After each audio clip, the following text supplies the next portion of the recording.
ഞാനിപ്പോൾ നിൽക്കുന്നത് കണ്ണൂരുള്ള ഹൈലാൻഡ് ശ്രീ മുത്തപ്പൻ മടപ്പുരയുടെ മുന്നിലാണ്. മുത്തപ്പനെ ആരാധിക്കുന്ന ക്ഷേത്രങ്ങൾക്കൊക്കെ പൊതുവെ മടപ്പുര എന്നാണ് വിളിക്കുന്നത്. കേരളത്തിലെ മറ്റു ഹൈന്ദവ ക്ഷേത്രങ്ങളിലെ ആചാരങ്ങളിൽ നിന്ന് തികച്ചും വ്യത്യസ്തമാണ് മുത്തപ്പൻ മടപ്പുരയിലുള്ള ആചാരങ്ങളൊക്കെ. ഞാൻ കണ്ണൂരുള്ള ഹൈലാൻഡ് ശ്രീ മുത്തപ്പനെ കാണാൻ വന്നപ്പോൾ മുത്തപ്പനോട് എൻ്റെ സങ്കടങ്ങളൊക്കെ തുറന്നു പറഞ്ഞപ്പോൾ മുത്തപ്പൻ എഴുന്നേറ്റ് നിന്നോട് എന്തൊക്കെയോ പറഞ്ഞു. ഭക്തന്റെ സങ്കടം മാറ്റുന്നവനാണ് മുത്തപ്പൻ.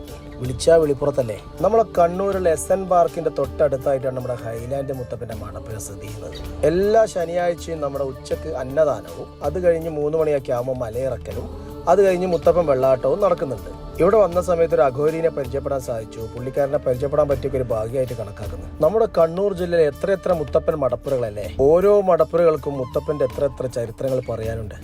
കണ്ണൂർ ഭാഗത്ത് പോകണമെങ്കിൽ അലവിൽ വളവട്ടൻ റോഡ്, അതായത് പയ്യാമ്പലം കണ്ണൂർ, അപ്പോൾ ഈ ഭാഗത്തൂടെ ഒക്കെ പോവുകയാണെങ്കിൽ ഇവിടെ വന്ന് പ്രസാദമൊക്കെ വാങ്ങി മുത്തപ്പന്റെ അനുഗ്രഹമൊക്കെ വാങ്ങി നിങ്ങൾക്ക് പോവാം. ഹൈലാൻഡ് ശ്രീ